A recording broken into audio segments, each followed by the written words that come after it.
Okay, so we talk about crop rotation. So the change their crop in each season, the changing of crops in each season so that the soil is not depleted of any particular nutrients, they said to be crop rotation. If you grow same type of crops every year, then the dependence of nutrients is same. If you grow rice every year, rice is always taken same type of nutrients from soil, and hence the availability of nutrients in the soil get absorbed, and hence the fertility become less, their output is less. So to reduce this problem we need to follow crop rotation. What is crop rotation? Changing of crops. Changing of crops in each season. In each season are said to be crop rotation. By this way, we decrease the dependence of nutrients on the soil by the crops. For example, wheat or rice uses up large amount of nitrogen from the soil. Okay, we know that the concept of rhizobium, how rhizobium take atmospheric nutrition and convert into soluble, and then that soluble compound taken by root of the plant and take out it for the process of photosynthesis. Okay, for the growth of plant.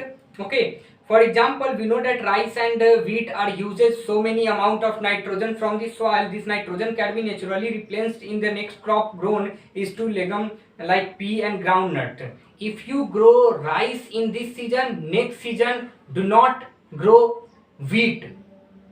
If you do this, your output will decrease.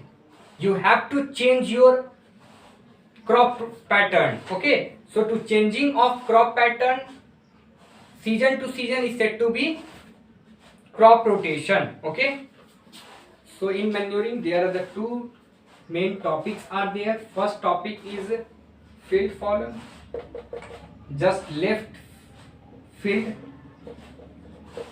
for 1 year, then after do agriculture on it, and crop rotation to changing crop season to season, crop rotation. Okay, the next topic is next subtopic in this topic is mixed cropping. What is mixed cropping? See, sometimes two or more crops are grown together in this field. You also see in your field in around you, you see in same field there are two type of crops are grown. For example, soya bean or green beans,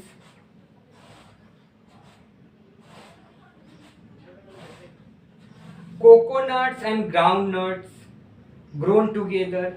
So by this way we also decrease the dependence of nutrients on the soil by the crops. Okay, now this is the natural method by which we maintain the fertility of soil. There are some chemical methods, there are some man-made methods. See, what is using fertilizer and manure. Manure are organic substance obtained from dead plants and animal wastage, and this is also available nowadays in market. Green manure is made up of crops grown especially to plug into the soil, while the still green ryegrass improve the fertility of soil. And animal manure consists of animal waste. Compost is a manure obtained by the decomposition of dead plants and animal wastage. Okay, bacteria and fungi in these layer of soil speed up the decomposition, and compost in large inorganic nutrients but not the same amount of nutrients like nitrogen, phosphorus and potassium.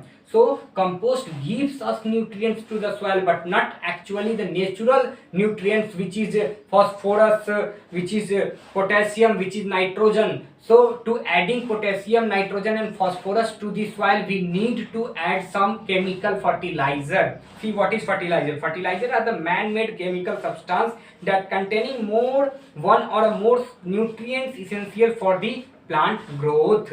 The most widely used fertilizer are NPK fertilizer. NPK means N for nitrogen, P for phosphorus and K for potassium. K for potassium. Okay. Mixed cropping.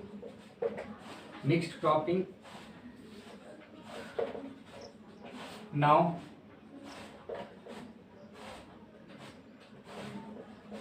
manures, compost, fertilizer, NPK, nitrogen, phosphorus and potassium. Potassium is denoted by K. So these type of fertilizer are available to regain the nitrogen, potassium and phosphorus to the soil. Okay, so fertilizer can prepare in factories, but manure can be prepared in the field. Farmers normally use combination of manures and fertilizer to regain the fertility of soil. Okay, now the next step of the production of crop is irrigation.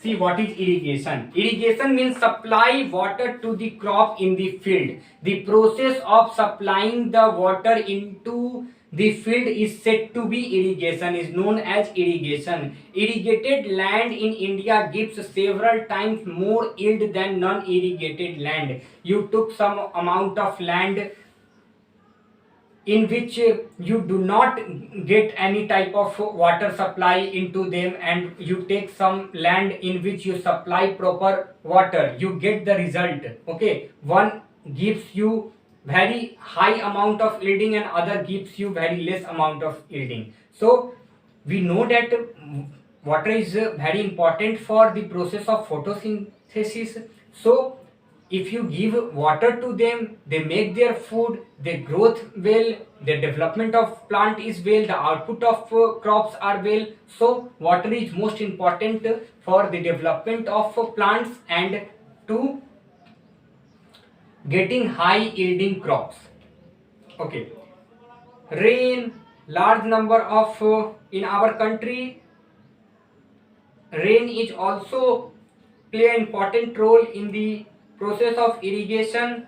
Water required for irrigation can be taken from river, lakes, ponds, wells and tube wells.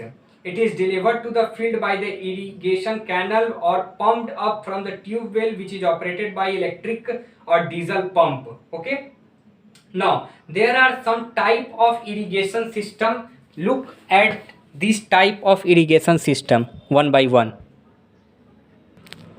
So there are three type of irrigation. First is sprinkler system, second is drip irrigation. Okay, only mainly in two type of irrigation. First is sprinkler system of irrigation and second is drip irrigation. In sprinkler system, water elapses as a revolving nozzle and sprinkle like the rain on the crops. Okay, so just artificial rain, the sprinkle of water is said to be sprinkler system. And now the drip irrigation, water is allowed to fall drop by drop from the pipe just near the root. Okay, in drip irrigation we save amount of the wastage of water. We just put drop of water into the root of plant, okay, into the exact position where the plant wanted water. So by this way we save the wastage of water. Okay, next topic is weeding, protection from pests and diseases, harvesting, threshing and winnowing. We talk about this, and also storage in later lecture. Okay, thank you.